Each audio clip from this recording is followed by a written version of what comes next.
أشهد أن لا إله إلا الله وحده لا شريك له وأشهد أن محمدا عبده ورسوله أما بعد فأعوذ بالله من الشيطان الرجيم بسم الله الرحمن الرحيم الحمد لله رب العالمين الرحمن الرحيم مالك يوم الدين إياك نعبد وإياك نستعين اهدنا الصراط المستقيم صراط الذين أنعمت عليهم غير المغضوب عليهم ولا الضالين.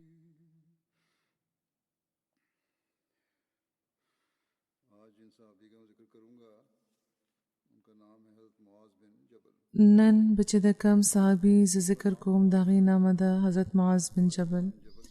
دغه نامه معاذ وا او دغه د والد نامه جبل بن عمرو او د والدې نامه هند بنت سهل وا چې د جوهنه قبیله خاغ بن رباح سره تعلق لرلو. د حضرت معاذ بن جبل کنیت عبدالرحمن و دغه تعلق د خزرج قبیله خاغ عدی بن سعد بن علی سره و. سیر الصحابه مصنف لیکي چې د سعد بن علی دو زامنو سلمه او عدی. د سلمه د نسل نه بنو سلمه و. د اسلام په زمانه کې د عدی بن سعد خاندان سره دو کسان پاتې وو، یو حضرت معاذ او بل دغوی زوی عبدالرحمن. د بنو عدی کورونه د بنو سلمه په ګاونډ کې وو. حضرت معاذ بن جبل د رنگ نه ډېر زیات سپین ښکلي مخ لرونکي چمکداره غاښونه و د هغوی، سرمې سترګې وې او د خپل د کام زلمو کې د ټولو نه زیات ښکلي او د ټولو نه زیات سخي وو. ابو نعیم بیانوي چې حضرت معاذ بن جبل د انصار په زلمو کې د بردبارۍ د حیا او سخاوت په لحاظ ټولو نه ښه وو.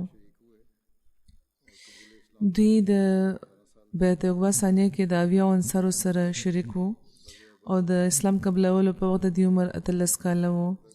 دوی د بدر د احد او د خندق نه سره وروسته چې څومره غزوات شوي وو هغې کې رسول کریم صلی الله علیه وسلم سره شریک وو. دوی چې کله د بدر په غزا کې شاملېده نو د دوی عمر 20 یا 21 کاله وو او د دوی اخیافي رور یعنې داسې رور چې د مور ورسره د دې شریکه وه او پلاران یې بیل بیل وو. حضرت عبدالله بن جد هغه هم د بدر په غزا کې شریک وو.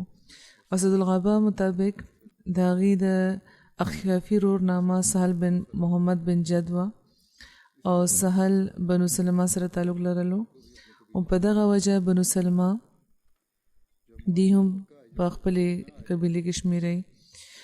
د مکې مهاجرین چې کله د هجرت نه پس مدینې ته راغله نو رسول کریم صلی الله علیه وسلم د حضرت عبدالله بن مسعود مواخات د حضرت معاذ بن جبل سره کړی وو.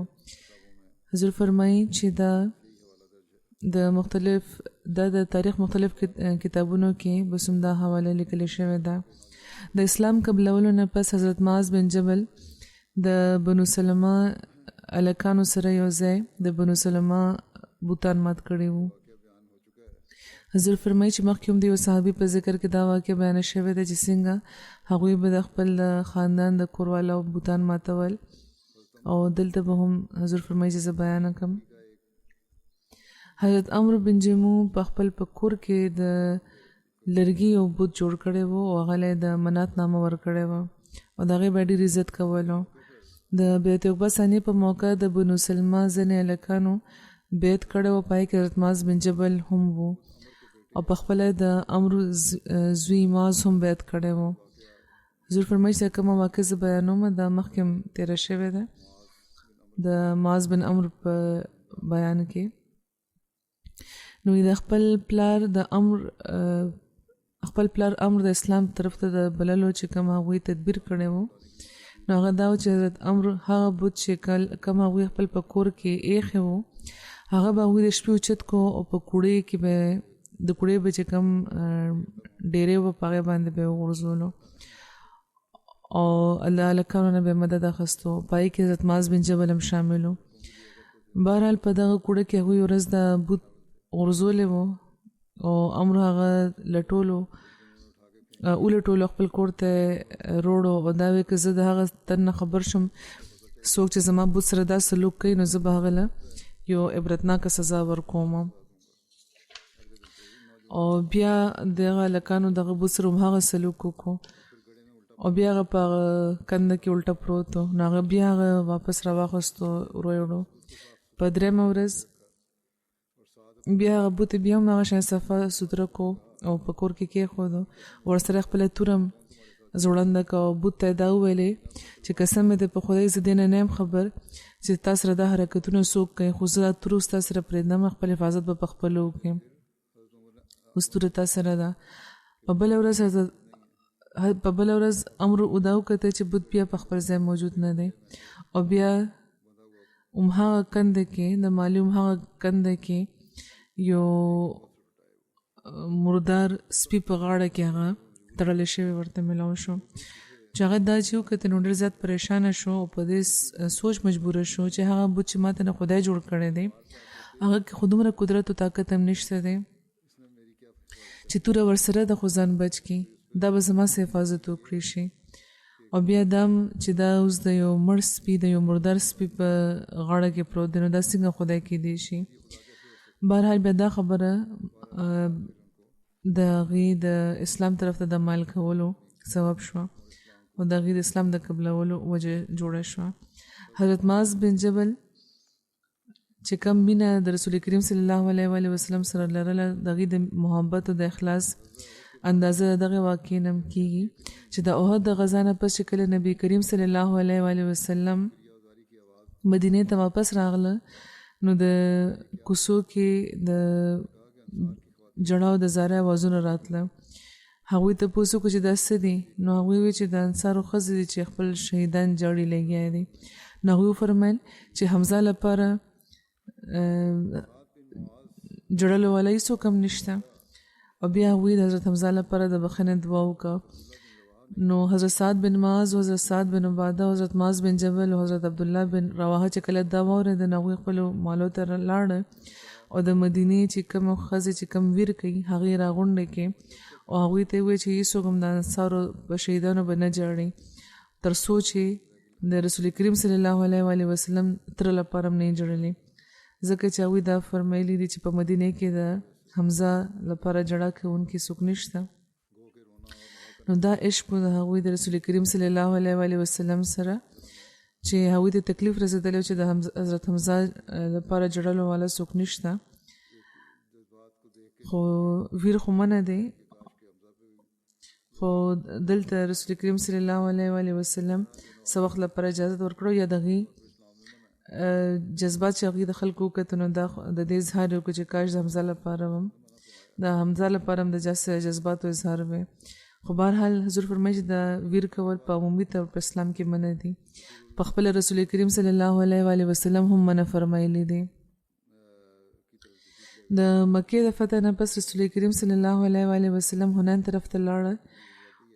حضور فرمایي چې هنین د مکې د شمال مشرق طرف ته د طائف سره جوخته یو وادي ده او هغوی حضرت معاذ بن جبل مکې کې شاته پرېښي وو چې هغې دی د مکې خلکو ته دین وښیي او هغوی ته د قرآن وښیي. حضرت معاذ بن جبل د تبوک په غزا کې ښه پوره برخه اخیستې وه او رسول کریم صلی الله علیه وسلم چې کله د حضرت کعب بن مالک باره کې تپوس وکړ چې هغه وخت په مدینې کې پاتې شوی وو نو د بنو سلمہ یو تن د رسول کریم صلی الله علیه وسلم مخې ته د حضرت کعب بن مالک باره کې څه بده خبره وکړه. نو حضرت معاذ بن جبل هغه تن ته غوسې وکړي او دی ورته وویل چې یا رسول الله مونږ خو په هغې کې ښېګړه کتلې ده، مونږ هغې کې هېڅ بدي نه ده کتلې. نو دا د دوی اعلی اخلاق وو چې د چا په پیش شا به د چا بد نه وایي.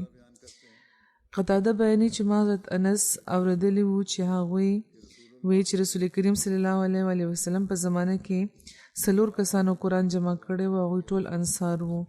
حضرت معاذ بن جبل، حضرت ابی بن کعب، حضرت زید بن ثابت و حضرت ابو زید. حضرت ابو زید د حضرت انس تره وو. د حضرت عبدالله بن عمرو رضی الله تعالی عنه روایت دی چې ما رسول کریم صلی الله علیه وسلم نه دا فرمایلی و چې 4 کسانو نه قرآن زده کوي، ابن مسعود او د ابو حذیفه غلام سالم او ابی بن کعب او معاذ بن جبل نه. دا د بخاری روایت دی چې مخکې ویلی شوی دی، مخکې حضور فرمایي چې ما ویلی دی. او خلیفة المسیح ثانی بیان فرمایي دا څه وضاحت مخکې شوی دی د حضرت کعب په ذکر کې هم چې رسول کریم صلی الله علیه وسلم د قرآن د استادانو یو ډله مقرره کړې وه چې هغوی به ټول قرآن د رسول کریم صلی الله علیه وسلم نه حفظ کول او بیا به مخکې خلکو ته ښودلو. دا 4 لوی استادانو چې کار یې دا و چې د رسول کریم صلی الله علیه وسلم نه به قرآن وایي او خلکو ته به قرآن ښایي. او بیا د دوی په ماتحته کې نور داسې ډېر صحابه وو چې هغوی به خلکو ته قرآن ښودلو. او د دغو 4 لویو استادانو نامې دا دي: عبدالله بن مسعود، سالم مولا ابي حذیفه، معاذ بن جبل او ابی بن کعب. په دې کې ړومبي 2 مهاجرین دي او باقي 2 انصار. د کارونو په لحاظ عبدالله بن مسعود یو مزدور وو، سالم یو آزاد کړی شوی غلام وو، معاذ بن جبل او ابی بن کعب د مدینې رئیسانو کې شامل وو. یعنی د هرې طبقې نه رسول کریم صلی الله علیه وسلم ټولې طبقې د نظر وړاندې ساتلې وې او کاریانې ورلپاره مقرر کړی وو. په حدیث کې راځي چې رسول کریم صلی الله علیه وسلم به فرمایل چې خذوا القرآن من 4 من عبدالله بن مسعود و سالم و معاذ بن جبل و ابی بن کعب. چې کم خلک چې قرآن زده کول غواړي نو هغه دي دغه 4 کسانو نه د قرآن وایي: عبدالله بن مسعود نه، سالم نه، معاذ بن جبل نه، ابی بن کعب نه. دا 4 خو هغه وو چې ټول قرآن د رسول کریم صلی الله علیه وسلم نه زده کړی وو یا هغوی ته اورولې وو، خپله تصحیح کړی وه. خو دې نه علاوه هم ډېر زیات صحابه د رسول کریم صلی الله علیه وسلم داسې وو چې هغوی نه به نیغ په نیغه سنه قرآن زده کولو. نو یو روایت کې دا هم راځي چې حضرت عبدالله یو ځل حضرت عبدالله بن مسعود یو لفظ بل شان دی ویلی وو، نو حضرت عمر هغوی منې کو ورته وی چې دا داسې نه دی ویل پکار. نو په دې عبدالله بن مسعود وی چې نه، ما د رسول کریم صلی الله علیه وسلم هم داسې ښودلی دی. حضرت عمر هغوی ځان سره کو رسول کریم صلی الله علیه وسلم له بوتله او رسول کریم صلی الله علیه وسلم ته وی چې دا قرآن غلط وایي. نو رسول کریم صلی الله علیه وسلم فرمایل چې عبدالله بن مسعود ته ماته واوروه. او چې کله هغوی واورول ورته نو رسول کریم صلی الله علیه وسلم فرمایل چې دا خو ټیک وایي. نو حضرت عمر وی چې یا رسول الله ما ته خو تاسو دا لفظ په بل رنګ خیلی دی. نو هغوی ورته وفرمیل چې هغه هم ټیک دی. دې نه معلومیږي چې صرف همدا 4 کسان د همدا 4 صحابه نه وو چې رسول کریم صلی الله علیه وسلم نه به قرآن ویلو. دې نه دا معلومیږي چې صرف همدا 4 صحابه نه وو چې رسول کریم صلی الله علیه وسلم نه به قرآن ویلو، بلکې نور هم وو چا به چې هغوی نه قرآن زده کولو. نو د حضرت عمر دا وینا چې تاسو ما ته خو داسې ښودلی دی دا ښایي چې حضرت عمر هم به د رسول کریم صلی الله علیه وسلم نه قرآن ویلو. د حضرت انس بن مالک دا روایت دی چې رسول کریم صلی الله علیه وسلم فرمایل چې زما امت کې د ټولو نه زیات رحم کوونکی ابوبکر دی او د خدای په دین کې د ټولو نه زیات مضبوط عمر دی او د ټولو نه زیات حیا لرونکي عثمان دی او ټولو کې زیاته ښه فیصله کوونکی علی بن ابي طالب دی او د ټولو نه زیات د خدای کتاب قرآن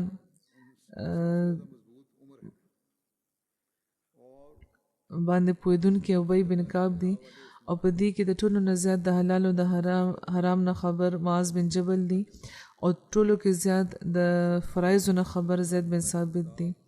بیا وی فرمایل چې واوري چې د هر امت لپاره یو امین وي او د دغه امت امین ابو عبیده بن جراح دی. حضور فرمایي چې کوم به شومدا سي دا روایت مخکې بیان شوی دی. د حضرت ابو هريره نه روایت دی چې رسول کریم صلی الله علیه وسلم فرمایل چې ابو بکر څومره ښه انسان دی او عمر څومره ښه انسان دی، ابو عبیده بن جراح څومره ښه انسان دی، او سعد بن حزیر څومره ښه انسان دی، او ثابت بن قیس بن شماس څومره ښه انسان دی، او معاذ بن جبل او معاذ بن عمرو بن جموح څومره ښه انسانان دي. دا د مسند احمد بن حنبل دا روایت دی.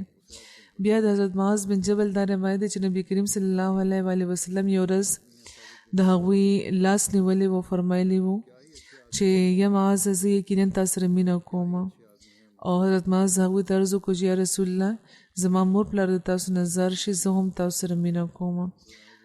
هغوی ورته بیا وفرمایل چې یا معاذ زه تاته دا تاکید کوم چې د هر مونځ نه پس ته دا ذکر کول هیڅ چرم پرې نه دی چې اللهم اعنی علی ذکرک و شکرک و حسن عبادتک، چې زما خدایا زما مدد فرمایا د خپل ذکر لپاره، خپل شکر لپاره او د خپل عبادت خاص لپاره. د حضرت معاذ بن جبل روایت دی چې نبی کریم صلی الله علیه وسلم فرمایل چې زه تاسو ته د جنت په دروازو کې د یوې دروازې باره کې ونه وایم.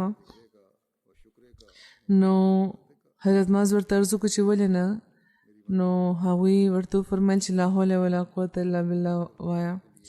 حضرت معاذ نه روایت دی چې هغوی رسول کریم صلی الله علیه وسلم نه د افضل ایمان باره کې تپوس کړی وو. نو هغوی فرمایلی وو چې افضل ایمان دا دی چې ته خدای پاک لپاره مینه کوه او د خدای پاک لپاره ته نفرت کوه او ته خپل جبه د خدای پاک په ذکر کې مصروفه ساته.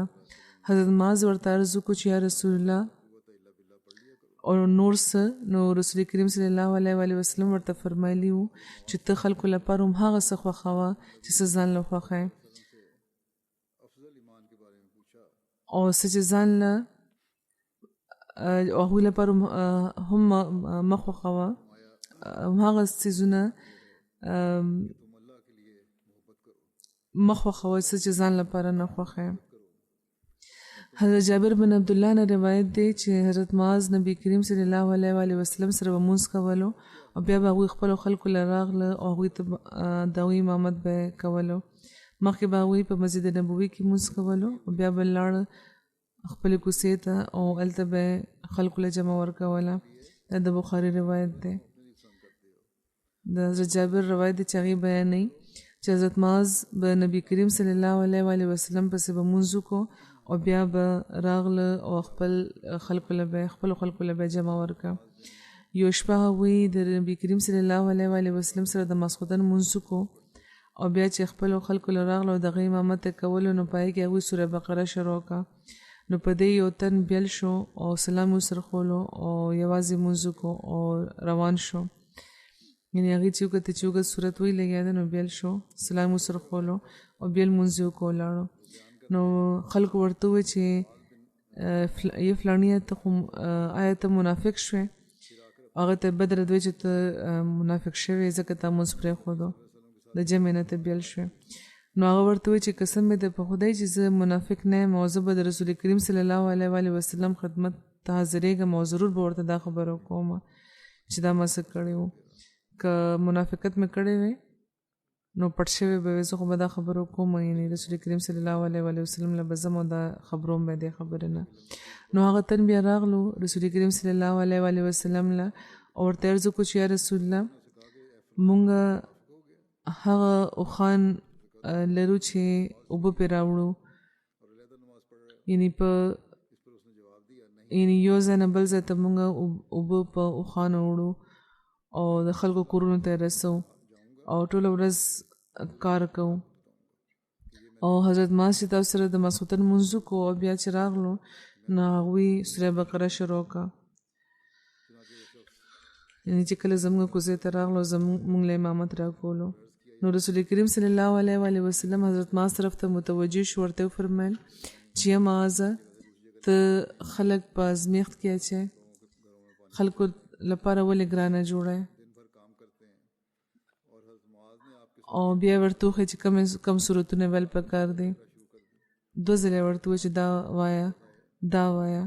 او دا د حضرت جابر روایت دی، هغوی فرمایي چې رسول کریم صلی الله علیه و وسلم فرمایي چې والشمس والضحاها والضحا واللیل اذا یغشا او سبح اسم ربک الاعلی د دې تلاوت کوه. دا څلور هغوی د مثال په تور هغوی ته بیان فرمایلی وو او دا د صحیح مسلم روایت دی. په بخاری کې یو روایت داسې بیان شوی دی چې حضرت جابر بن عبدالله انصاري وایي چې یو تن د اوبو وړو لپاره چې کم اوښان به نو دو اوښانو سره هغه را روانو شپه وه او هغه ولیده چې حضرت معاذ جمع ورکوي لګیا دي، په جومات کې مونځ کېدو لګیا وو او امامت حضرت معاذ کولو. نو هغه خپل اوښان کېنول او د حضرت معاذ طرف ته راغلو او حضرت معاذ سوره بقره یا سوره نساء شروع کړه. نو هغه مونځ پرېښود او ولاړه او بیا هغه خبر شو چې حضرت معاذ په دغه خبره خفه شوي دي. نو هغه اوښانو والا بیا نبي کریم صلی الله علیه و وسلم له راغلو او د معاذ شکایت وکړو. نو نبی کریم صلی الله علیه و وسلم درې ځله ورته فرمایلي چې معاذ ته خو خلک ډېر په ابتلا کې اچې، ته ولې خلک په ابتلا کې اچې، ته ولې دومره د اوږد سورتونو تلاوت کې او خلک په ابتلا کې اچې، ته سبح اسم ربک الاعلی یا والشمس والضحاها واللیل اذا یغشا دا سورتونه ولې نه ویلي، ستا پسې خو بوډاګان او کمزوري او عجتمند هم مونځ کوي. حضور فرمایي چې دا د بخاري روایت دی لکه څنګه چې ما ووایم. حضرت خلیفة المسیح ثانی رضی الله تعالی عنہ په مونځ کې د وړوکي سورتونو د ویلو باره کې د رسول کریم صلی الله علیه و وسلم چې کوم نصیحت حضرت معاذ بن جبل ته د دې ذکر کې فرمایي چې رسول کریم صلی الله علیه و وسلم سوره الاعلی، سوره الغاشیه، سوره فجر او دغه قسمه چې کوم بعض نور سورتونه دي دا په عام طور هغوی په فرض مونځونو کې ویل زیات خوښول. نسائی د جابر نه دا روایت کوي چې حضرت معاذ بن جبل یو ځل امامت کولو نو یو تن هغې پسې راغلو ودرېدو نو حضرت معاذ اوږد مونځ شروع کړی و. نو حضرت معاذ اوږد مونځ شروع کړ. ځینې روایتونو کې راځي چې هغوی سوره ال عمران یا سوره نساء تلاوت کولو او چې کله مونځ اوږد شو نو هغه تن خپل مونځ مات کو او یو بل ګوټ ته لاړ ودرېدو او بیا یې مونځ شروع کو چې فارغ شو نو لاړو. مونځ نه پس یو تن حضرت معاذ ته دغه واقع ذکر وکړو او دا ورته چې تاسو مونځ کولو نو یو تن راغلی او هغه مونځ شروع کو خو تاسو چې کله په مونځ کې وخت لګولو نو هغه مونځ مات کو بیل شو په یو ګوټ کې ودرېدو او مونځ یې وکړو لاړو. حضرت معاذ دا و چې هغه به منافق وي او هغوی رسول کریم صلی الله علیه و وسلم سره هم دغه واقع ذکر وکړو. او دلته حضور فرمایي چې دا ذکر دی چې حضرت معاذ په خپله دا رسول کریم ته عرض ورته کړو، ذکر په خپله کړو چې یا رسول الله ما مونځ جمع ورکولی چې شاته یو تن راغلو شامل شو چې کله مونځ وکړ شو هغه مونځ مات کو لاړو بیل شو بیل مونځ یې وکړو لاړو. او چې کله هغه تن ته معلومه شو چې رسول کریم صلی الله علیه و وسلم ته زما شکایت شوی دی نو هغه د هغوی په خدمت کې حاضر شو. دا ورته و چې یا رسول الله زه خو راغلی وم او دوی پسې دوی مونځ جمع ورکوله او زه دوی سره شامل شوی وم خو چې دوی مونځ وکړ کو نو موږ هم آخر کار کوونکي خلک یو. زما اوښه بغیر د خوراک ودرېدلې وه او ما چې مونځ مات کو د جماعت په ګوډ کې مونځ مې ختم کو خپل نو بیا زه کور ته لاړم او خپلې اوښې له مې ګوتاوه جوړه کړې وه. رسول کریم صلی الله علیه و وسلم چې دا واورېده نو هغوی حضرت معاذ نه خفه شو. دی ورته وفرمیل چې معاذ ته خلک په فتنه کې اچوي، تا ته څه تکلیف کېږي چې ته سبح اسم ربک الاعلی یا والشمس والضحاها والفجر واللیل اذا یغشی ووایې. تا دا صورتونه ولې نه وې او ولې دې اوږد صورتونه شروع کړه؟ دې نه معلومیږي چې رسول کریم صلی الله علیه وسلم دا صورتونه اوسط صورتونه ګرځولي دي. په خاص اوقات کې د انسان بېشکه اوږد صورتونه ووایي، خو د تکلیف او د بیمارۍ په صورت کې دي واړه صورتونه ووایي. خو دا اوسط صورتونه دي چې په عام طور بالجهر په منځ کې دا ویل پکار دی. بهرحال دا یاد ساتل پکار دی چې صرف همدا صورتونه نه دی ویل پکار، دا یو اصولي هدایت دی چې ډېر اوږد صورتونه نه دی ویل پکار چې کله سره د جمع منځ کېږي لګي. خو د خپلو حالاتو مطابق او ځینو خلکو ته چې څنګه حفظ وي، ځینو ته واړه صورتونه حفظ وي او امامت لپاره بل څوک نه میلاویږي، نو هغوی ته بیا مونځ جمع ورکول پکار دی. نو هغه واړه صورتونه بیا هغوی ویلی شي. خو اصولي هدایت همدا دی چې ډېر چې اوږد صورتونه به جمع مونځ کې نه وایي، ځکه چې مختلف قسمه خلک یې بوډاګان هم وي، بیماران هم وي، کار کوونکي هم وي. حضرت معاذ بن جبل وایي چې زه رسول کریم صلی الله علیه وسلم سره په یو سورلۍ ناست وم او زما او د هغې تر منځ د کجاوې شاتنه برخه وه. نو هغوی ما ته اواز وکړو، ما ورته عرض وکړو چې حاضر یم یا رسول الله، او دا زما سعادت دی. او بیا هغوی لږ نور مخکې شو، بیا راته اواز وکړو چې یا معاذه. ما ورته عرض وکړو چې لبیک یا رسول الله، دا زما سعادت دی. او بیا هغوی لږ نور مخکې چې لاړو، نو بیا وفرمیل چې یا معاذ بن جبل، نو ما عرض وکړو چې لبیک یا رسول الله، زما سعادت دی. نو فرمایي چې ته خبرې چې د خدای پاک په بندګانو څه حق دی؟ نو ما ورته وویل چې خدای او د هغه رسول ښه خبر دی. نو هغوی وفرمیل چې د خدای په بندګانو باندې دا حق دی چې هغوی د هغه عبادت وکړي، دا د خدای حق دی. او چې یعنې بندګان د خدای عبادت وکړي، هېڅوک هم د هغه شریک نه ګرځي. بیا هغوی لږ مخکې لاړو، دا فرمیل چې معاذ بن جبل، ما ورته وویل چې لبیک یا رسول الله، زما سعادت دی. نو هغوی فرمیل چې ته خبرې چې د بندګانو په خدای پاک باندې څه حق دی؟ باقي خو د خدای حق چې کوم په بندګانو به کولو. اوس د بندګانو حق دی چې په خدای باندې چې هغوی چې کله داسې کوي چې کله هغوی خبرو ومني خپل حق پوره کړي بندګان، نو بیا د بندګانو په خدای پاک باندې دا حق جوړېږي. ما ورته چې د خدا او د هغه رسول خبر دی چې څه حق دی هغه. نو هغوی وفرمیل چې حق دا دی چې هغه د ورله عذاب ورنه کړي، لکه څنګه چې د خدای پاک خبره هغې مني، نو بیا د بندګانو حق دی چې خدای پاک د هغې له عذاب ورنه کړي. دا د صحیح مسلم روایت دی. حضرت معاذ بن جبل بیانوي چې زه په یو سفر کې یو ځل د نبی کریم صلی الله علیه وسلم سره وم، او ما هغوی ته چې موږ روان وو، نو زه هغې ته جوخت شوم او ما ورته عرض وکړو چې یا رسول الله، ما ته یو داسې عمل وښایئ چې ما په جنت کې داخل کړي او د اور نه مې لرې کړي. نو په دې رسول کریم صلی الله علیه وسلم وفرمیل چې تا خو یوه ډېره ښه خبره تپوس وکړه، او د هغې لپاره اسان ده په چا باندې چې خدای پاک ورته لپاره اسانه کړي. او بیا هغوی وفرمیل چې د خدای عبادت کوه، هغه سره هېڅوک هم شریک مه ګرځوه، مونځ قایموه، او زکات ورکوه، او د روژې د میاشت روژې نیسه، او د بیت الله حج کوه. او بیا یې فرمیل چې زه تا ته د خیر دروازو باره کې ونه وایم. دا خبره بیانولو نه پس هغوی بیا فرمیل چې د خیر دروازو باره کې به تا ته ووایم. فرمایي چې روژه ډال ده او صدقه ګناهونه داسې سوځوي، او صدقه ګناهونه داسې ختموي لکه څنګه چې اوبه اور ختموي. او د شپې ترمنځ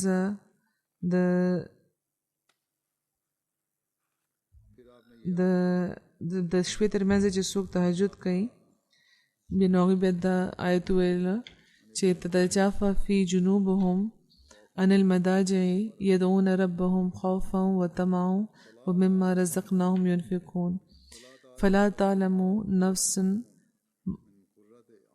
فلا تعلم نفس ما اخفي لهم من قرة اعین جزاهم بما كانوا يعملون. یعنی د دوی ملاګانې د دوی د بسترونو بیلې شي په داسې حال کې چې کله هغوی خپل رب د خوف او د تمې په حالت کې خپل رب ته آواز کوي او څه چې موږ هغې له ورکړي دي هغې نه خرج کوي.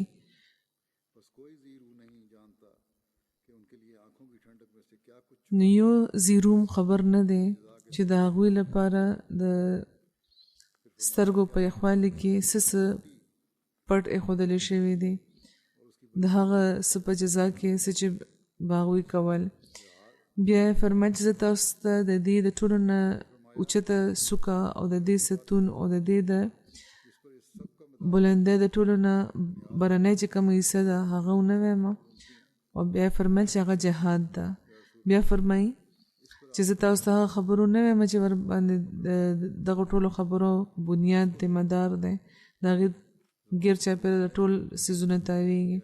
نو ما ورته عرض وکړو چې ضرور یا رسول الله. نو هغوی وفرمایل چې هغوی خپله ژبه ونیوله او دا یې وفرمایل چې دا په دې قابو ساته. نو ما ورته عرض وکړو چې یا رسول الله په دې به زموږ مؤاخذه کېږي چې که موږ د دې په ذریعه ووایو. نو هغوی فرمایل چې خدای دې ستا ښه وکړي معاذه خلک د دغه ژبې په وجه په اور کې پریوزي د دې ژبې په وجه چې کوم څه چې کوي انسانان نو د هغې په وجه هغې په اور کې ور پریوزي. یعنې کومې خبرې چې تاسو په خوله کوئ تیزې خبرې کوئ د ژبې کم زخمونه وي نو هغه داسې دي چې جذباتي تکلیفونه هم رسوي فتنه پیدا کوي او ډېرې بدۍ ته نه پیدا کېږي. نو دا د بدۍ ذریعه جوړېږي د بدۍ خبرې کوي. نو بیا دا ټول څیزونه داسې دي چې د ژبې په وجه انسان په اور کې ور پرېوځي. نو ځکه په دې باندې قابو ساتي او سنبالی ساتي او په دې ښې خبرې کوي. حضرت کعب بن مالک به دا وایي چې حضرت معاذ بن جبل د رسول کریم صلی الله علیه وسلم حضرت معاذ بن جبل به د رسول کریم صلی الله علیه وسلم په ژوند کې او د حضرت ابوبکر په زمانه کې او په مدینه کې فتوی ورکولې. او محمد بن سهل بن ابو خاصمه د خپل پلار نه روایت کوي چې رسول کریم صلی الله علیه وسلم په زمانه کې د مهاجرینو 3 کسانو او انصارو 3 کسانو په فتوی ورکولې. حضرت عمر، حضرت عثمان، حضرت علی، حضرت ابی بن کعب، حضرت معاذ بن جبل او حضرت زید بن ثابت. عبدالرحمن بن قاسم د خپل پلار نه روایت کوي چې حضرت ابوبکر ته چې کله داسې معامله راپېښه شوه چې پکې به هغوی د اهل الرای او د اهل فقه به مشوره اخیستل غوښته نو هغوی به د مهاجرو او د انصارو کسان راوغوښتل. دا کسان حضرت عمر، حضرت عثمان، حضرت علی، حضرت عبدالرحمن بن عوف، حضرت معاذ بن جبل، حضرت ابی بن کعب او حضرت زید بن ثابت. دوی ټولو به حضرت ابوبکر د خلافت په زمانه کې فتوی ورکولې یعنی د افتاء کمیټې غړي وو یا دوی له به دا اختیار ورکړی کېدو چې تاسو فتوی ورکوئ او د هغه علم په بنیاد باندې چې کوم هغوی د رسول کریم صلی الله علیه وسلم نه زده کړی وو. حضرت معاذ بن جبل د حضرت ابوبکر په دور کې شام ته تللی وو هلته هغوی اوسېده او چې کله هغوی شام لپاره روانېده نو حضرت عمر دا وی چې د دې پتلو باندې د مدینه خلک د فقه او په کومو معاملاتو کې به دوی فتوی ورکولې نو د مدینه خلک اوس د هغې کې محتاج شو. نو حضرت عمر حضرت ابوبکر ته عرض وکړو چې خلکو ته د دې ضرورت د دې ایثار کوي دلته. خو حضرت ابوبکر ورته دا وی او انکار ورته وکړه چې کم تن چې اراده کړې وي او هغه شهادت غواړي نو زه هغه نشم ودرولی. نو حضرت عمر ورته وی چې ما وی چې قسم دې په خدای چې انسان ته خو دغه په بستره هم شهادت ورکړی شي. ثور بن یزید بیانوي چې حضرت معاذ بن جبل چې کله به د شپې تهجد کول نو دا دعا به ورکې وغوښته چې یا خدایه سترګې اوده دي او ستوري پړکېږي لګیا دي ته حی او قیوم یې یا خدایه د جنت لپاره زما غوښتنه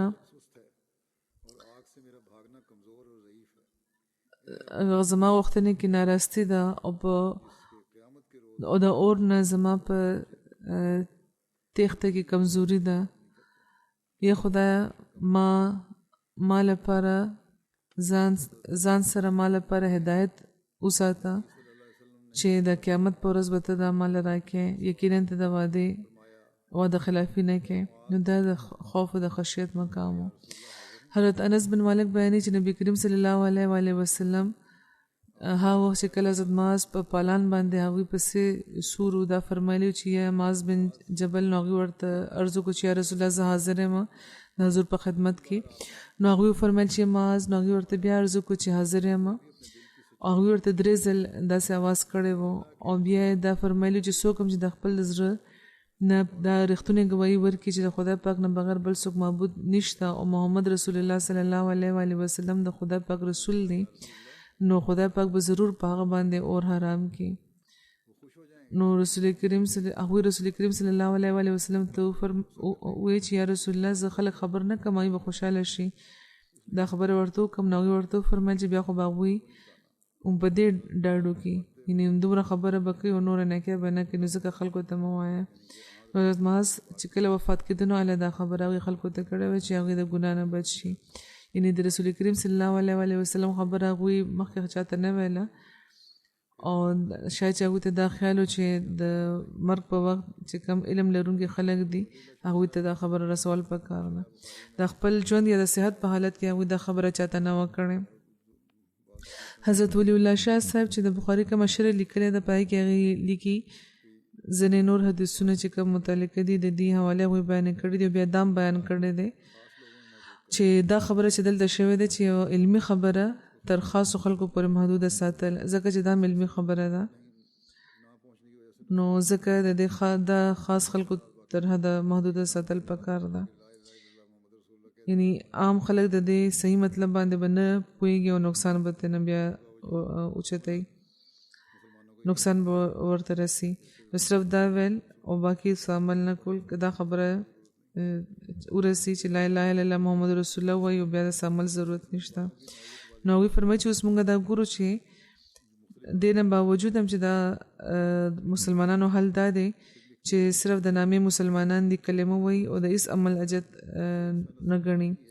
بیا حضرت شاه صاحب لیکي چې د دغه قسمه خبرو د دې حدیث د دغه قسمه خبرو نوعیت واضح کړی دی. مختلف حدیثونه یې بیاني او پکې دام شاملو. بیا لیکي چې مسلم هم د حضرت ابن مسعود یو روایت په صحیح سند بیان کړی چې الفاظ دا دی چې ما انت بمحدث قوما حدیثا لا يبلغ عقولهم الا كان لبعضهم فتنه. دغه ارشاد مطلب هم دا دی، مفهوم دا دی چې خلکو ته خبره دغه د عقل او د پوهې مطابق کول پکار ده، ځکه چې ځینې خبرې په فتنې کې مبتلا کی. موږ دا ګورو ارشاد صاحب دا لیکي. حضور فرمایي چې نور ډېر روایتونه دي خو بیا ډېر اوږد تفصیل شي، خو بهرحال بیا مخکې هغوی دا لیکي چې دا مؤمن سازان خلق کم دي هغې څنګه د لا اله الا الله صرف په زباني اقرار ځان لپاره باندې جوړې کړي دي او د شریعت د تکلیفونو نه هغوی د انسانان ازادۍ او هغوی له د ایمان سرټیفیکیټ ورکول غواړي او د صدق من قلب یعنی د دې د ضروري لوازماتو هیڅ خیال نه لري. هر مولا او هر یو تن چې په منبر باندې خطبه ورکوي هغه دا ګڼي چې د خلک چې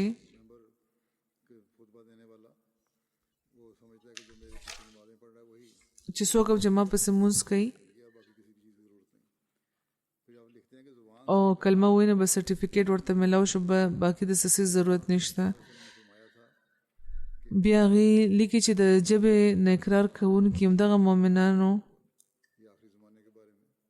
باره کې رسول کریم صلی الله علیه وسلم فرمایلی چې ایمان به هغه وخت نه په زړونو کې وي او نه به په ژبه وي بلکې په ثریا به وي د آخري زمانې خلکو باره کې. نو دا خبره هغوی کړې وه د کلمه ویلو والا. بیا هغوی فرمایي چې من تقی الله لا یشرک به شیئا، کم تن چې تر مرګه پورې د هر قسم شرک نه ځان ساتي هغه په جنت کې داخليږي. رسول کریم صلی الله علیه و وسلم چې حضرت معاذ ته 2-3 ځله आवाज کړو بیا وی خاموش شي او بیا دا خبره کړې و نو دینم د دې بنیاد عمده اصول دي چې هغوی د جستجو باره کې احساس او خواهش چې کوم هغه دغه پیدا کولو او هغوی چې د درز له د ویلو نو د لپاره چې د شوق دی ورته پیدا شو په توجه د خبره ووري او چې کله دا خاص توجه پیدا شو نو بیا هغوی ورته خبره کړې و او د لپاره چې په زړه کې او په دماغ کې دا خبره کینی او هغوی هم حضرت معاذ بیا دغه د پورا ادب کړو دغه د خبرو تر مرګ پورې هغوی چې دا نه ویلو د مرګ په وخت کې بیا خیال و چې یو ډېر ضروري خبره چرته پاتې نشي د خلکو نه چې مؤاخذه ونشي چې خدای پاک وایي چې ستا علم ته یو خبر راغلی او تا مخکې ونه کړه یعنی علمي خبره کم از کم علم لرونکو ته رسول پکار و از خو نن سبا مسلمانان چې د ایمان دعوه کوي کلمه وایي نو دا ګڼي چې د شرک نه پاک شو خو زړونه د شرک نه ډک وي انحصار په دنیاوي سوزونو باندې لوی لوی خطیبان هم په دنیاوي سوزونو انحصار لري او که دغه اصلي حقیقت نه ځان خبر کوي نو دا حدیث چې کوم بیان شو مخکې چې کوم خلک کلمه وایي هغې باندې اور حرام وي چې کوم ذکر شوی دی نو دین هم دا خبره ظاهریږي چې دا جزا به خدا پاک ورکوي او دا د انسان کار نه دی چې یو داسې تن باندې فتوو لګي چې کلمه وایي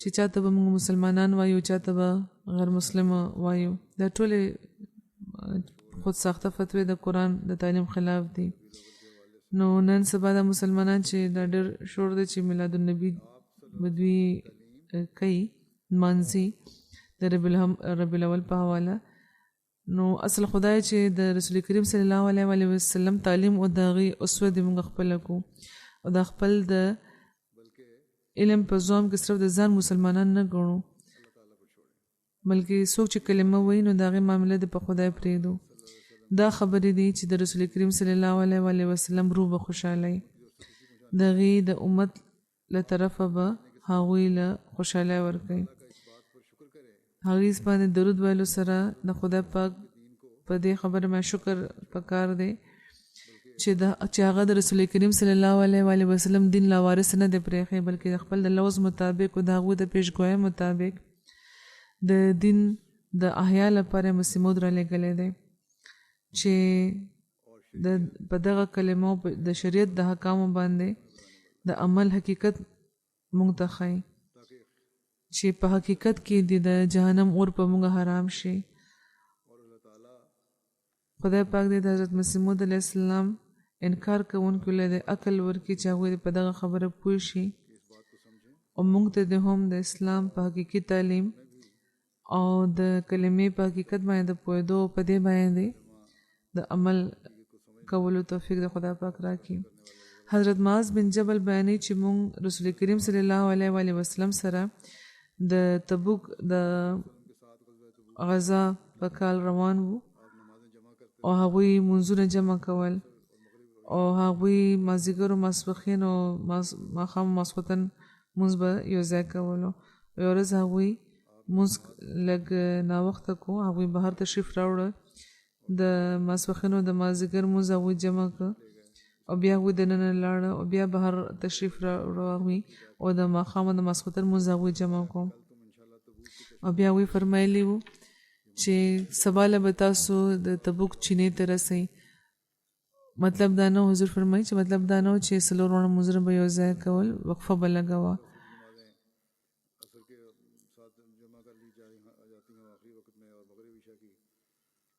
کېدای شي چې د ماسپښین او د مازدیګر مونځونه مازدیګر په وخت جمع کړی شوي وو په آخري وخت کې او د ماښام او د ماسخوتن مونځ د ماښام په اول وخت کې شوي وي خو بهرحال هغوی فرمایل چې سبا له به تاسو تبوک چینې ته رسئ او تر څو چې ورځ نور پوره رونه خېږي سم ورځ رڼا نشي تر هغه به تاسو اون رسیدل تا نو څوک هم چې هلته ورسي نو د هغې اوبو ته به بالکل ګوتې نه لګوي تر څو چې زه رونه رسم هلته دا نه چې تاسو هلته ورسئ اوبه څښل شروع کړئ نو راوي وایي چې موږ چې کله هغه چینې ته ورسېدو نو هلته 2 کسانو چې موږ نه مخکې رسېدلي وو هغه چینه لکه د تینې د تسمې په شان دی وه چې ترې نه لږې لږې اوبه را روانې وې ډېر نرۍ دغې دار وو نو راوي وایي چې رسول کریم صلی الله علیه وسلم د هغو دواړو نه تپوس وکړو چې آیا تاسو د دې اوبو ته ګوتې لګولې دي نو هغوی ورته وایي چې او موږ دې نه لږ اوبه راویستې دي لږ هم څښلې دي نبی کریم صلی الله علیه وسلم هغوی دواړو ته تنبیه وفرمایله چې ما تاسو منې کړې وئ تاسو ولې دې ته ګوتې ولګولې او خدای پاک چې څه غوښتنه هغوی ته وویلې او بیا راوي وایي چې بیا خلکو د هغې چینې نه په خپل لاسونو لږ لږ اوبه راویسته تر دې چې په یو لوښي کې څه اوبه جمع شوې ډېر نری دار را روانو بیا رسول کریم صلی الله علیه وسلم په هغې کې خپل دواړه لاسونه وینځل او مخ یې وینځل بیا هغه اوبه یې په هغه چینه کې واپس واچول یعنې د هغه چینې په اوبه باندې هملته هغوی مخ لاس وینځل او اوبه هملته په چینه کې پرېوته نو دې نه پسه په د چینې اوبه تیزې شوې مخکې اوبه لږې را روانې وې چې کله دوی پکې مخ لاس وینځله نو اوبه تیزې شوې تر دې چې خلک ښه په مړګې د اوبه وڅښلې او بیا حضور وفرمیل چې یا معاذ که ستا عمر اوږد وي نو ته به دا وګورې چې دا ځای د باغونو نه ډک شوی دی د احادیث د کتابونو نه معلومیږي چې دا معجزه هغه وخت شوې وه چې کله نبی کریم صلی الله علیه وسلم د تبوک مقام ته رسېدلی وو او سیرت ابن هشام کې دا دی چې دا واقع د تبوک د مقام نه په واپسۍ باندې په یو واده کې شوی چې نامه مشقق ده دا واقع حضرت امام مالک په خپل کتاب موطا کې هم بیان کړی ده محمد بن عبدالباقی زرقانی د دغه حدیث په شرح کې بیانوي چې ابو ولید باجی وایي چې دا د غیب خبر ده چې شوی دی او حضرت معاذ تذکره رسول کریم صلی الله علیه وسلم ځکه فرمایلی وه چې هغوی شام ته منتقل شوي وو هلته هغوی وفات شوي وو هغوی ته د وحي په ذریعه دا معلومه شوې وه چې حضرت معاذ به دا ځای ګوري او هغه وادي به د هغې په برکت به د ونو د باغونو نه ډکېږي علامه ابن عبدالبر وایي چې ابن وسا وایي چې ما هغه چینه او د هغې ګیر چاپېره ټول ځای لیدلی دی او د دې د ونو زرغونتیا او شادابي دومره وه چې کیدای شي دا سلسله تر قیامته جاري وي د هغې داسې پیشګویي وه اقدس سیرت النبوي صلی الله علیه وسلم کې لیکلي دي چې د تبوک د شریعت محکمې رئیس دا وی چې دا چینه 2 کاله مخکې پورې د 1400 کالو راسې مسلسله بیده او وروسته بیا په د دې کم نشیبي علاقې هلته ټیوبویلونه جوړ کړی شو نو د دغه چینې اوبه هلته منتقلې شوې او تقریبا 15 ټیوبویلو کې تقسیمېدو نه پس دا چینه اوچه شوه او دې نه پس د هغې مونږ د یو ټیوبویل طرف ته هم بوتلي وو چېرته چې مونږ دا لیدلي وو چې د 4 انچه یو پایپ لګېدلی وو چې د مشین نه بغیر دی نه اوبه په پوره زور راوته او همداسې کیفیت د بل ټیوبویل نورو ټیوبویلو مونږ ته ویلی شوی دی دا د رسول کریم صلی الله علیه وسلم د معجزې برکت دی چې نن په تبوک کې دومره په کثرت اوبه موجودې دي او د مدینې او د خیبر نه بغیر دل دومره اوبه مونږ مخکې چېرته نه ولیدلې خو حقیقت دا چې د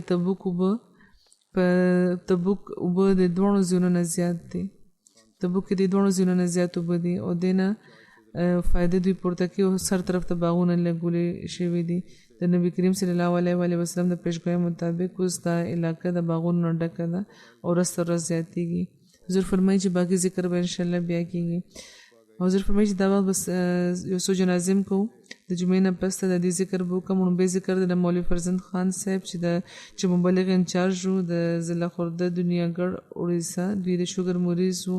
په 10 سپتمبر دوی ته د ټایفاید او سخت نمونې په وجه دوی هسپتال کې داخل کړی شوي وو او د دوی د خدای پاک په قضا وفات شو. انا لله و انا الیه راجعون. دوی موسی وو. په غم ځپلو کې د اهلیه سکینه بیگم نه علاوه یو لور فریحه او زوی ګران ریحان شامل دي. په جماعتي کارونو کې ډېر وړاندې وو. پرهیزګار وو. د ماتحت مبلغینو د معلمینو خیال به ساتلو. نرم طبیعت لرلو. منکسر المزاج او خوش اخلاق او ډېر نیک او ډېر مخلص انسانو. په کال 1980 کې د قادیان د جامع نه دوی سبق ویلی وو او په کال 1980 کې دوی داخله اخیستې وه او په 88 کې دوی د جامع نه فارغ شوي وو. په میدان عمل کې راغلي او ډېر په محنت او په اخلاص دوی د وقف رو د 32 کالو پورې پوره کړی دی او خدمت یې ترسره کړی دی. په ډېرو ځایونو دوی په دغه موده کې بیتونه کړي دي، خلکو نه اخیستي دي او په جوماتونه هم دوی قایم کړي دي. د دې اهلیه سکینه بیګم صاحبه وایي چې مولوي صاحب به دا وایي چې په چړومبې تقرري د دې په هریانه کې شوی وه، څه معین مقام نه و، څوک احمدیم نه و په هغه علاقه کې. نو دوی په مختلفو ځایونو کې به ګرځېدو، تبلیغ به یې کول او سنټرونه به یې قایمول. او دغه دوران دوی د هریانې کلي ته ورسېدو. د هغه ځای خلکو ته دوی د جومات پیغام ورسولو. نو هلته یو مقامي انتن و، هغه وایي چې زما میخه پی نه کوي او که ستاسو میخه زما میخه ده چې هغه پی نه ورکوي او که ستاسو جومات رښتونه دی نو تاسو دم وکړئ او مله راکړي چې زه د میخې له څه ورکړم او هغه دغه پی شروع شي. که دا معجزه وشي نو موږ به ټول احمدیان شو. نو مولوي صاحب سوره فاتحه او درود شریف ویل او څه دعاګانې ورته وکړې، په اوبه باندې دم کې ورله ورکړې نو هغه لاړو، هغه اوبه یې واخیستو لاړو. ټوله شپه مولوي صاحب په کلي کې وو. وایي سهار وایي کلي کې اوبه نه وه، وایي ټوله شپه دغې لاندې ناست وو، دعاګانې کولې چې د خدای پاک د مسیمو د صداقت معجزه ثابته کړي. وایي سهار مولوي صاحب ولیده چې یو تن چې بالټۍ راخیستی را روان دی، وایي کې پی دي. وایي زموږ میخې پی، هغه تن ورته وایي چې مولوي صاحب زموږ میخې پی ورکړی دی او د خوشحالۍ اظهار یې وکړو. دا وایي چې زما پوره خاندان اوس پوه شوی دی چې جماعت احمدي رښتونی دی او موږ شاملېږو پکې. د دې زوی وایي چې په دې کې انکساري عاجزي ډېره زیاته وه، ډېر نرم دل و، ډېر په مینې او محبت سره به د سلوک کولو هر چا سره د خدای پاک په رضا به د جومات د خدمت له خاطر هغوی ژوند تیر کړی دی. د وخت د خلیفه د هر ارشاد او هدایت باندې به دوی لبیک کولو، موږ له به هم تاکید کولو، همیشه به په شفقت او د محبت سلوک به دوی کولو. د جومات کارونو علاوه د کور په کارونو کې به هم دوی برخه اخیسته. د مور مدد به دوی کولو. زموږ ټول ژوند او زموږ د منځونو حفاظت هم هغوی کړی دی، د خپلو منځونو حفاظت هم کړی دی او زموږ د منځونو حفاظت هم کړی دی. همیشه به هم په صراط مستقیم باندې د روانېدو ویلې. او دوی سره چې کار کوونکي څونه معلمین او مبلغین دي ټول دا وایي چې موسی مبلغ ډېر همدرد و، وایي چې موږ دوی په غوسې کې نه لیدلي. بله جنازه د عبدالله موسیقو صاحب د لوکل مشنري د ملیشیا 2 اکتوبر باندې بېهوشه شوي، هسپتال ته بوتلی شوي خو دوی پاتې نه شو. هماغه شپه هغوی وفات شو. انا لله و انا الیه راجعون. د دوی 88 کاله عمر و. موسي وو. په غم ځپلو کې د اهلیې نه علاوه 8 ماشومان د دوی شامل دي. دوی د ملیشیا 2 مربیانو صلاح الدین صاحب او د مسرور احمد صاحب څخه وو. دوی په فلپاین کې پیدا شوي وو. د یونیورسټي پاس کولو نه پس دوی مسلم ارګنایزیشن مورو نیشنل لیبرل فرنټ کې دوی شمولیت اختیار کړی و. دا د حکومت خلاف د کار کولو دغه ارګنایزیشن مقصد د اسلامي ریاست قیام و په فلپاین کې. په کال 1983 کې د دوی مور پر هجرت وکړو، فلپاین نه ملیشیا ته راغله او سنداکن سبا کې دوی رهایش اختیار کو. خدای پاک دوی له قلب سلیم ورکړ او په خوب کې ډېر ځل دوی حضرت مسیح موعود علیه السلام او خلیفة المسیح ثانی او خلیفة المسیح ثالث زیارت کړی و او د خدای پاک د منشا د لاندې د په کال 1983 کې د تکینابالو چې کومه جلسه سالانه وایي کې دوی ته د شاملېدو موقع میلاوه شوه او هلته چې دوی جلسه وکړه او دا ټول صورتحال د دوی د ایمان کې د اضافې سبب جوړ شو. هغوی هلته بیعت وکړو. سنداکن کې چې دوی چېرته اوسېدل ته هېڅوک یو مبلغ هم نه و او خو د دوی د روح تنده لرله. نو دغه تنده ختمولو لپاره هغوی د جومات د لټرچر ښه مطالعه کړی و او د تبلیغ ډېر شوق و. نو هغه عملي کړی وو او داسې چې خپل ملګرو خپلوان ته په خپل علاقه کې دوی ښه تبلیغ کولو او د په نتیجه کې ډېر خلک د دې په احمدیت کې شامل شوي وو او د دې د تبلیغ د شوق په وجه هغوی ځان وقف کړی وو او د مبلغ په طور بیا دوی تقرر شوی وو او بیا همدغه شان دوی ته په فلپاین کې یو څو کاله پورې خیرالدین معروض صاحب سره د کار کولو موقع ملاوه شوې وه. بهرحال د خپل نیک فطرت د علم شوق د عاجزۍ او د انکسارۍ او د خدای پاک ویرې په وجه هغوی هلته هم ډېر کار کړی و او د عیسایانو سره به هم دوی مباحثات کول او ډېر خلک دوی د اسلام غېږې ته راوستي وو. اردو به یې نه شوی ویلی خو د زده کړې شوق ورته و. ډېرې حوالې ورته یادې وې، نظمونه ورته یاد وو. همیشه به د مېلمستیا ډېر شوق او د جمعې له به چې کوم خلک راتله د هغوی به ډېره مېلمستیا کوله. د نظم او د ضبط ډېر قایل وو او دوی به دا غوښته چې هر انسان چې دی هغه ته قاعدې او په نظم و ضبط سره اوسېدل پکار دی او د دې مطابق به تربیت کولو. یو څو کاله راځي دوی ته په ګرځېدو کې تکلیف و، دې نه باوجود به دوی په کار کې دغه تکلیف د لاسه څخه نه دی ودرېدلی. درېیمه جنازه ده د عبدالواحد صاحب چې د سلسلې معلم په قادیان کې دوی په 12 سپتمبر په 50 کال عمر کې دوی وفات شوي دي. انا لله و انا الیه راجعون. د دوی تعلق یو عیسائی کورنۍ سره و. د دوی خاندان کې د ټولو نه مخکې د دوی رور چې ریټایرډ معلم و هغوی ته د بیعت شرف ترلاسه شوی و او بیا وروسته د دوی ټول خاندان بیعت کړی و. د احمدیت قبلولو نه پس دوی په جامعة المبشرین کې د 3 کالو کورس کړی و. هلته نه چې فارغ شو نو بیا په مختلفو علاقو کې دوی تبلیغ لپاره تللي وو او د قادیان په مختلفو علاقو کې هم دوی د تعلیم او د تربیت ذمهواري سپارلی شوې وه. ډېر اطاعت ګزار او په پوره شوق کار کوونکي وو. د تبلیغ ډېر ښه هنر دوی لرلو او د دې په ذریعه د قادیان 3 عیسائی او 3 غیر احمدي کورنۍ په جومات کې شاملې شوې دي او دې نه علاوه هم 2 کسان او دې کې هم 2 کسان د خدا پاک په فضل موسیان دي، یعنی صرف دا نه شامل کړي دي بلکې په نیکۍ کې هم دوی زیات دي. د دې په غم ځپلو کې د اهلیې نه علاوه یو زوی او 2 لوڼه شامل دي او د دوی زوی سخت کال د جامعه احمدیه نه فارغ شوی دی، مربي جوړ شوی دی. خدای پاک د دغه ټولو مرحومینو درجات اوچت کړي، دوی سره د مغفرت او د رحم سلوک وفرمایي او د دې اولاد ته د دې د نیکۍ جاري ساتلو توفیق ورکړي او چې کوم د دې خواهشات وو چې څنګه د دې تربیت وشي د دې د اولاد خدای پاک د دغې مطابق د دې تربیت وکړي، د خلافت صحیح سلطان د دې جوړ شي او د چې کوم وقف زندگی دي د کې ځینې ماشومان نو خدای پاک دې سره د مغفرت او د رحم سلوک فرمایي. حضور فرمایي لکه څنګه چې ما وې د منځونو نه پس به ان شاء الله د جمعې د منځ نه پس به ان شاء الله د دې جنازه کوو.